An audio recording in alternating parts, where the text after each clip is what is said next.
اعوذ باللہ من الشیطان الرجیم بسم اللہ الرحمن الرحیم۔ حضرت محمد صلی اللہ علیہ وآلہ وسلم کی ولادت اور 3 سخت ترین دن۔ مکہ سے کچھ فاصلے پر یہودیوں کا ایک بہت بڑا عالم رہتا تھا جس کا نام مختلف تاریخی کتابوں میں ایس بن جرین بتایا گیا تھا، اور وہ ایک بہت بڑا جانا مانا عالم تھا اور مستقبل میں ہونے والے واقعات کی پیشن گوئیاں کرتا تھا۔ ایس بن جرین جب بھی مکہ مکرمہ جاتا تو قریش قبیلے کو آگاہ کرتا کہ تم میں بہت جلد ایک بچہ پیدا ہونے والا ہے جس کی پیروی سارے عرب پر لازم ہوگی۔ تمام قبائل مکہ اس کے سامنے پس تصور ہوں گے، ورنہ وہ صرف عرب پر حکمران ہوگا بلکہ مجموعی لوگ بھی دلوں کی دھڑکن بن کر رہ جائے گا۔ اور اے مکہ والو، جب وہ بچہ پیدا ہوگا تو اس کے کندھوں کے درمیان مہر نبوت ہوگی۔ وہ بچہ پیدائش کے 3 دن تک سخت تکلیف میں رہے گا۔ جب وہ اعلان نبوت کرے گا تو تم سب اس کی پیروی کرو گے اور تم پر لازم ہوگی، اور جو پیروی نہ کرے گا اور اس کی پیروی لازم ہوگی، اور جو اس کی پیروی نہیں کرے گا وہ اپنے مقصد اور آرزوؤں میں ناکام ہو جائے گا۔ کامیابی کا یہی راز ہوگا کہ اس کی نبوت پر ایمان لے آیا جائے۔ جب بھی مکہ آتا وہ نئے پیدا ہونے والے تمام بچوں کو دیکھ کر واپس لوٹ جاتا۔ آہستہ آہستہ اس کی یہ بات اس قدر مشہور ہو گئی کہ مکہ والوں کے گھر جب بھی کوئی بچہ پیدا ہوتا تو وہ اس کو لے کر مکہ کے سرحد پر ایس بن جرین کے پاس لے جاتے، شاید انہی میں سے یہ بچہ نہ ہو۔ اور جب بھی لوگوں کے ہاں بچہ ہوتا تو وہ اس کے پاس لے جاتے، کہیں یہ ہمارا ہی بچہ مبارک بچہ نہ بن جائے۔ ناظرین گرامی، دلچسپ بات تو یہ ہے کہ حضرت ابو مطلب بھی اپنے پیدا ہونے والے پوتے کو لے کر اس یہودی عالم کے پاس تشریف لے گئے، اور انہیں یہودی کے ساتھ حضرت عبدالمطلب کی کیا کیا باتیں ہوئیں۔ وہ یہودی یہ کیوں کہتا تھا کہ وہ بچہ جب پیدا ہوگا تو 3 دن تک سخت تکلیف میں رہے گا۔ آئیے ویڈیو میں آگے بڑھتے ہیں۔ جب 570 عیسوی کے ربیع الاول کے مبارک مہینے خوبصورت رات کے پچھلے پہر نبی آخر زماں فخر دو جہاں محبوب رب کائنات حضرت محمد صلی اللہ علیہ وآلہ وسلم اس دنیا میں رونق افروز ہوتے ہیں، حضرت عبدالمطلب نے بچے کو گود میں لیا اور فرمانے لگے، میرا یہ بیٹا بڑی شان والا ہوگا، ایسا ہی ہوگا۔ ایک طرف حضرت عبدالمطلب اپنے پیارے پوتے کو اٹھائے کھڑے ہیں اور دوسری طرف کعبہ میں موجود بت اوندھے منہ گر رہے ہیں۔ عبد بن جحش نے جب دیکھا کہ ان کے خدا اوندھے منہ گرے پڑے ہیں تو انہوں نے ایک ایک کر کے بت کو اپنی جگہ پر رکھنا شروع کیا۔ جیسے ہی وہ ایک بت رکھ کر دوسرے کی طرف بڑھتے تو پہلے والا بت گر جاتا۔ وہ بہت دیر تک یہ عمل دہراتے رہے۔ پھر ایک بت سے آواز آتی، آج ایک ایسے بچے کی پیدائش ہے کہ جس نے مشرق سے مغرب تمام زمین کو روشن کر دیا ہے۔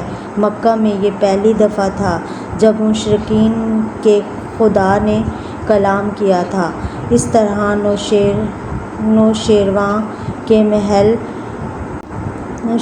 کا محل ہلنے لگا اور اس میں بڑے بڑے شگاف پڑنے لگے۔ بادشاہ نے جب یہ کو ہلا کر پوچھا کہ میرے محل کا یہ کیا حال ہوا ہے تو کاہن چلا اٹھا کہ وہ بچہ پیدا ہو گیا ہے جو عرب عرب شام پر چھا جائے گا۔ ناظرین گرامی، ایک روایت یہ بھی ملتی ہے کہ جب رات تاجدار کائنات سرور کونین حضرت محمد صلی اللہ علیہ وآلہ وسلم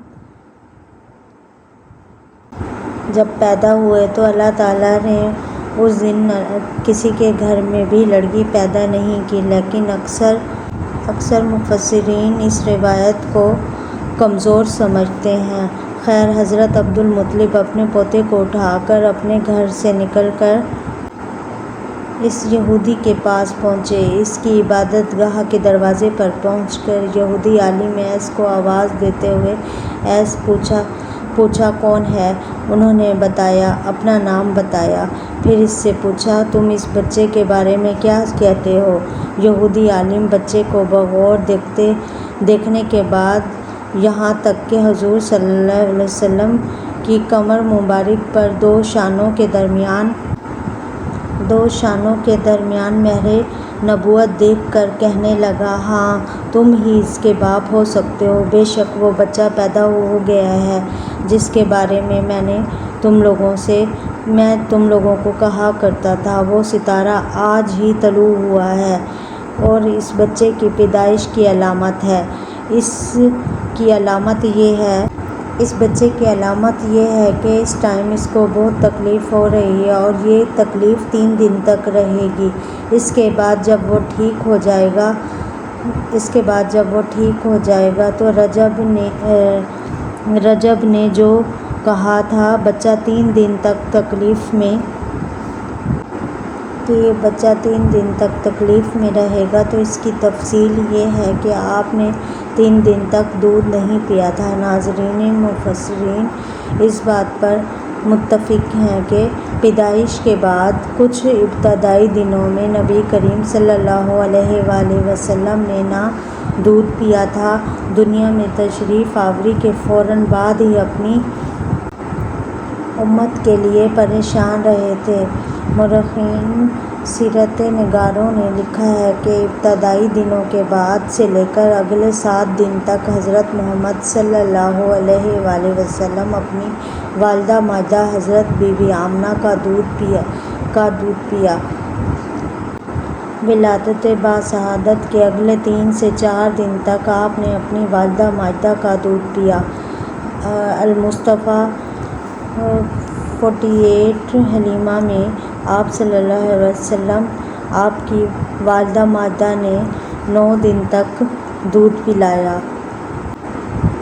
ناظرین گرامی، یہودی نے جو یہ کہا تھا کہ آپ ہی اس کے باپ ہو سکتے ہیں، تو اس سے یہ مراد ہے کہ عربوں میں دادا کو بھی باپ کہہ دیا جاتا ہے، جیسا کہ نبی کریم صلی اللہ علیہ وآلہ وسلم نے اکثر فرمایا کہ میں عبدالمطلب کا بیٹا ہوں۔ اس کے بعد یہودی عالم حضرت عبدالمطلب سے مزید کہنے لگا کہ آپ کو اس بیٹے کی قریش، مکہ اور باقی قبائل سے حفاظت کرنا ہوگی، بلکہ اچھا ہی ہوگا کہ آپ اس کے پیدا ہونے کے ساتھ ہی رونما ہونے والے معجزات کا مکہ میں چرچا نہ کریں۔ حضرت عبدالمطلب نے پوچھا کہ کون سے معجزات؟ تو یہودی عالم کہنے لگا، ایک تو خود ابھی آپ دیکھ کر آئے ہیں، اس مبارک بچے کی پیدائش کی رات کوئی بت کھڑا نہیں ہو سک رہا تھا، اور باقی معجزات کا ذکر آپ سے حضرت عبداللہ کی بیوی حضرت آمنہ کریں گی، یعنی آپ سے بہتر تو یہ ہوگا کہ آپ کسی کو کچھ نہ بتائیں، ورنہ لوگ اس بچے سے زبردست حسد کریں گے، اتنا حسد کریں گے آج تک کسی نے کسی سے نہیں کیا ہوگا۔ اس قدر سخت مخالفت ہوگی کہ دنیا اور اس کی اتنی مخالفت۔ پوتے کے متعلق حضرت عبدالمطلب نے یہ بات سن کر اس سے یہودی سے پوچھا کہ اس کی عمر کتنی ہوگی؟ یہودی نے اس سوال کے جواب میں کہا کہ اس بچے کی طبی تو 70 سال تک نہیں ہوگی، بلکہ اس سے 61 یا 63 سال کی عمر میں وفات ہو جائے گی۔ اور اس کی امت کی اوسط بھی عمر اتنی ہی ہوگی۔ حضرت عبدالمطلب نے پوچھا کہ آپ کو یہ معلومات کہاں سے ملی؟ وہ یہودی عالم کہنے لگا، بے شک تمام آسمانی کتابیں اور انبیاء کی پیشن گوئیاں، ان سب باتوں کا ذکر موجود ہے۔ اللہ اکبر۔ اللہ پاک ہم سب کو نبی محترم صلی اللہ علیہ وآلہ وسلم کی شریعت پر مکمل طور پر عمل اور پیروی کرنے کی توفیق عطا فرمائے۔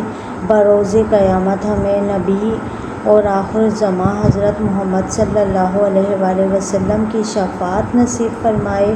اے اللہ پاک، ہم اس ویڈیو دیکھنے والوں کی، انسان کی ہر مشکلات کو دور فرما اور اس کی ہر دلی جائز مرادوں کو پورا کر دے۔ آمین ثم آمین۔